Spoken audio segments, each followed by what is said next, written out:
She had a dream, a vibrant, burning desire that pulsed beneath the surface of her ordinary life. Yet, every morning, fear clung to her like a persistent shadow, whispering doubts, reminding her of all the reasons why she should just stay exactly where she was. Her days were a monotonous rhythm of spreadsheets, endless meetings, and the sterile hum of office air conditioning. She was a data analyst, dissecting numbers, forecasting trends, a far cry from the rich, swirling colors that filled her mind's eye. The apartment felt oppressively silent, amplifying the insistent hum of her own unspoken fears. Then, the phone vibrated, startling her.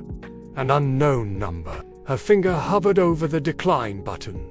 She almost didn't answer it. It was probably a telemarketer, she thought, or a wrong number. Her default setting was to avoid unnecessary interactions, but something, an inexplicable flicker of intuition, held her hand. A faint, almost imperceptible whisper from deep within urged her, just this once, to pick up. With a sigh, she tapped the screen. At home, in her small, predictable apartment, an easel stood tucked away in a corner, draped with a forgotten cloth, gathering dust. She didn't tell her colleagues the real reason, mumbling something about a family matter. The drive to Seabrook was long, winding through forgotten back roads, and eventually, along a breathtaking stretch of coastline where the ocean stretched endlessly, mirroring the vast unknown she was about to step into. The handwriting was elegant, looping. She recognized the last name. One of the last entries in the journal was poignant, almost a whisper from beyond the grave. Serafina expressed her quiet regret at never truly living fully, at letting her fears dictate the boundaries of her life. She wrote of a silent longing, a wish that someday someone would find her work, understand her journey, and perhaps complete what she couldn't. Then, a line that seemed to leap off the page, meant only for Elara. May the one who finds this not repeat my quiet sorrow, but instead let their dream unfold. Serafina Vance.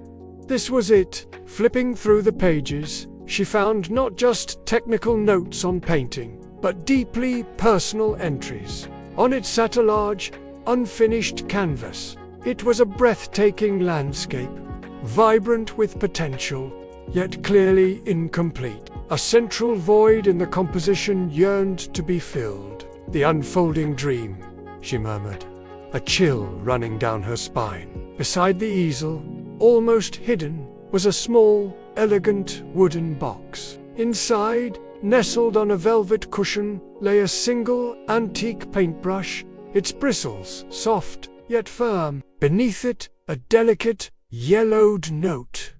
To my forgotten kin. May this brush guide your hand to finish what I could not. It is not just a painting, but a legacy. Serafina wrote about her fears. The fear of sharing her art with a world she perceived as harsh and unappreciative. The crippling fear of judgment, of never being good enough. This wasn't just an inheritance of property. It was an inheritance of purpose. She sent a succinct email to her corporate office, informing them of her immediate resignation. The surprise was palpable on the other end. But Elara felt only a profound sense of liberation. The comfort zone she had clung to for so long had, in fact, been a meticulously crafted prison of her own fears. The old Victorian house by the sea, once a symbol of the unknown, became her sanctuary, her studio, and her home. The phone call wasn't a random event, but a thread of destiny, woven across generations. It was a profound invitation to step into her own artistic journey, to face the very fears that had paralyzed her, and to complete a cycle of unfulfilled dreams. Serafina hadn't just left her a house. She had left her a map, a guide, and a torch to light her path. The true one phone call had been a whisper across time, a cosmic nudge, guiding her toward her deepest truth. She wrote about the solitude she embraced, not as loneliness, but as a shield, a way to protect her sensitive creative spirit from external noise. And then Elara found an entry that stopped her breath. Serafina wrote about a specific painting, a piece she had started with such passion, but could never bring herself to finish or show anyone. She called it the unfolding dream. She believed it held too much of her soul, too much of her deepest vulnerabilities. The house stood perched on a slight rise overlooking the sea, an old Victorian, slightly weathered by salt and wind, but possessing a rugged, undeniable charm. It felt alive. As she unlocked the heavy oak door, a faint scent of old paper and something else, something subtly artistic, greeted her. It was a silent testament to a dream. She'd once fiercely pursued, a dream, now deferred, paralyzed by the fear of failure. Every creak of the floorboards, every draft, told a story. Elara moved through the rooms with a growing sense of wonder, her fingers trailing over forgotten objects. It was in the back wing of the house, bathed in the soft glow of northern light, that she found it, a hidden studio. The door was slightly ajar, as if inviting her in. Stepping across the threshold, she gasped. Easels stood laden with canvases, some complete, some unfinished. Splashes of dried paint adorned the wooden floorboards, and shelves overflowed with jars of brushes, tubes of paint, and stacks of well-worn. This wasn't just a room, it was a sanctuary, a vibrant echo of a creative life lived fully within these walls. Is this Elara Vance?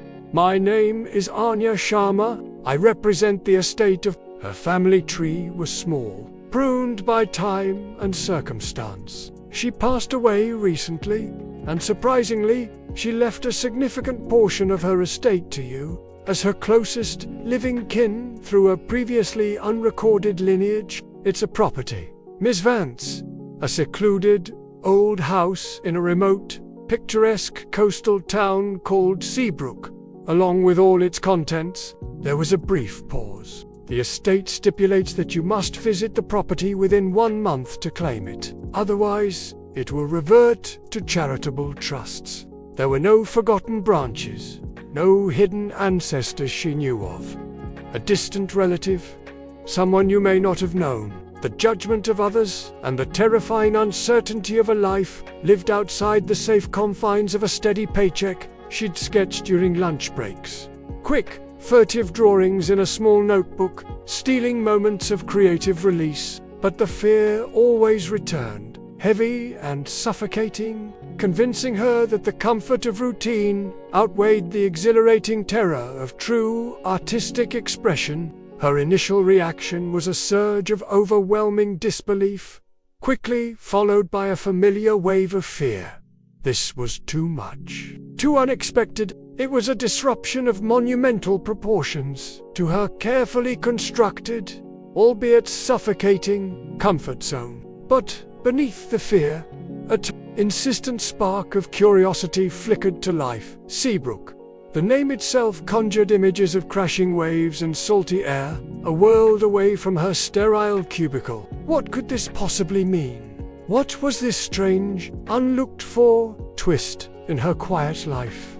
The phone call hung in the air, not just as a message, but as a challenge, an invitation. And for the first time in a long time, Elara felt a pull that was stronger than her fear. And so, Elara Vance, a woman in her early 30s, found herself trapped in a cycle of quiet desperation. Her vibrant artistic spirit slowly fading under the fluorescent lights of a soul-crushing corporate cubicle. Friends were advancing in their careers, starting families, building lives that seemed effortlessly confident. Her parents, well-meaning but practical, gently probed about her future plans, their unspoken question always hanging in the air. When will you stop dreaming and start living realistically? The office, once a place of mundane security, now felt like a cage. Every email, every meeting, every forced smile added another layer to the invisible bars surrounding her. She'd stare at the blank canvas on her neglected easel, longing to dip her brush into paint, to bring to life the images that danced in her imagination. But a strange, heavy paralysis would set in. A chilling sense of dread that kept her hand from reaching for the brush, her mind from silencing the critical voices. Then came the company-wide email about a restructuring initiative. The jargon was vague, but the message was clear.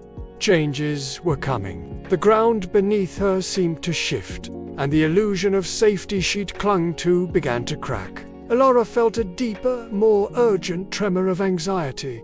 She knew, deep down, something had to give. But what, and how? Elara's world was a muted palette of greys and beiges. The weight of it all was becoming unbearable. One unusually warm evening, after a particularly draining day spent navigating an onslaught of corporate anxieties, Elara slumped onto her couch, mindlessly scrolling through her phone. She said, her voice a little tired, a little wary. A calm, professional female voice responded, clear and steady on the other end. Elara frowned, confusion clouding her features. A distant relative? I don't think so. I don't really have any distant relatives. Anya's voice remained unperturbed. Her name was Seraphina Vance. Elara's mind reeled. A distant relative? A house? A coastal town? It felt like a scene ripped from a novel, utterly surreal, driven by an inexplicable pull, a magnetic force she couldn't deny. Elara took a week of her precious vacation time. Inside, the house was a labyrinth of shadows and light, filled with antique furniture draped in white sheets. Her heart pounding, Elara reached for one of the leather-bound journals. As Elara continued to read, a profound sense of connection settled over her. Seraphine's struggles mirrored her own. But then, a deeper revelation unfolded. Elara's gaze swept across the studio, landing on an easel tucked away in a shadowed corner. The truth hit Elara with the force of a tidal wave. Elara didn't just visit Seabrook, she stayed. She began to work on the unfolding dream, not just as an act of completion for